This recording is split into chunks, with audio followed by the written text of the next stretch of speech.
we're going for a win-win result here, and that means you achieving your win and them achieving their win. And sometimes, even though we've identified what the different wins are, sometimes it can be really difficult to see how you can get both. And it just might seem that for one party to get their win, it's going to be at the expense of the other party, and they're not giving in. They're not budging. And you can get deadlock. And maybe neither party is willing to move from their position, and there doesn't seem to be a solution. Now, expect that as part of the process. Deadlocks happen. Negotiation isn't always easy. That's why you have the negotiation. But there are solutions. So expect deadlocks, but expect solutions as well. It's just part of the process. And my view is that no matter how tough the deadlock seems to be, no matter how difficult it seems to be to solve this situation, that actually there is always a solution. So what are some of the things that you can do to move past that impasse? Well, let's have a look at those. The first thing to do is keep rapport whilst sticking to your guns. It's still very important to keep the relationship, because especially in times like this, when people might get angry or emotional, it's keeping that relationship that will enable you to get through some of those stickier times. But at the same time, stick to your guns. Don't budge just to keep the relationship.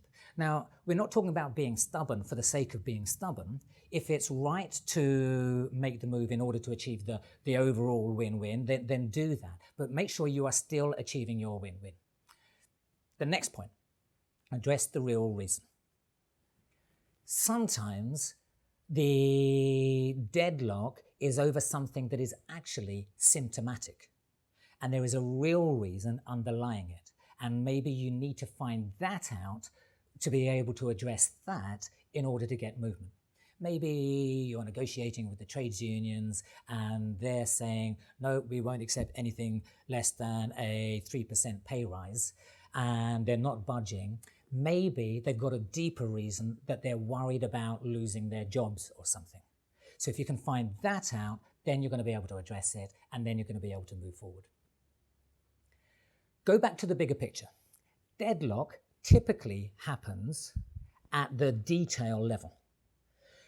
If you step back and you go up to the bigger picture on both sides, you can usually find a way forward. I work with a lot of lawyers at junior level and at partner level, and frequently the junior lawyers are negotiating with their counterparty over a clause in the contract, and the two different lawyers want different wordings and neither of them are giving in and they don't get anywhere. What happens is that they then go to their partner and say, partner, what do we do?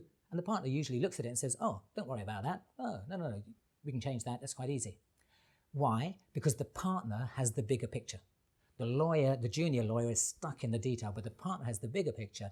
And so when they see it from that perspective, they can make the breakthrough. Conversely, sometimes going into the detail gets you the solution. That actually the deadlock is at a particular level, and going down into further detail will show you that actually there isn't a deadlock when you look at that level of detail. Let me give you an example. Let's say you're negotiating with your boss and you want a promotion and they're not giving it to you. And you say, but boss, I insist on the promotion. We had this conversation last year and you promised me if I did X, Y, and Z, you'd give me that promotion. And I've done X, Y, and Z. I insist on that promotion.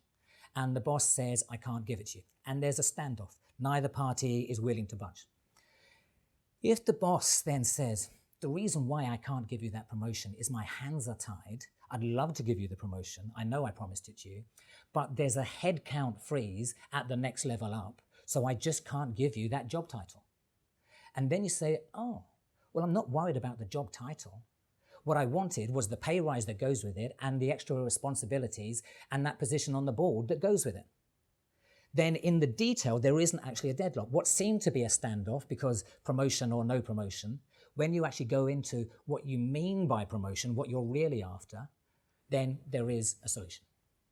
Next, you might want to consider what else you can bring to the table. And this goes back to those variables we were talking about and how creativity is a very important part of negotiation. If there's a standoff, can you think of something else that you might be able to bring to the table that just might shift the balance?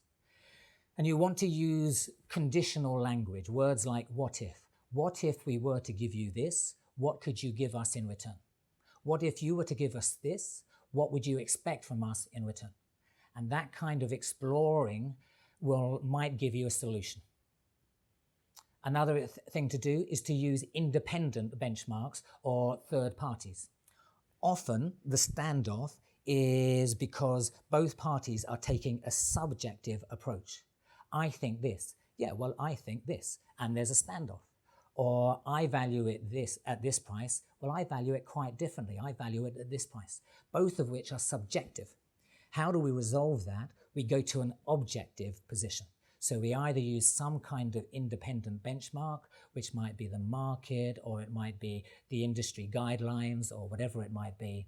Or we get a third party involved, maybe a mediator or an arbitrator or a broker or an external consultant, but who will bring in an objective perspective. And then lastly, another thing you can do is maybe just take a break or change the dynamic. It could be that you take just a 5-minute break to go off and clear your heads and then come back and reconvene 5 minutes later, maybe with a different perspective. It could be that you say, let's reconvene in a week's time. Or it could be that you say, let's reconvene when we think we might be able to get progress. Or you can change the dynamic. Maybe you can pass the negotiation over to a colleague, or get somebody else to join your team, or get somebody else to join their team.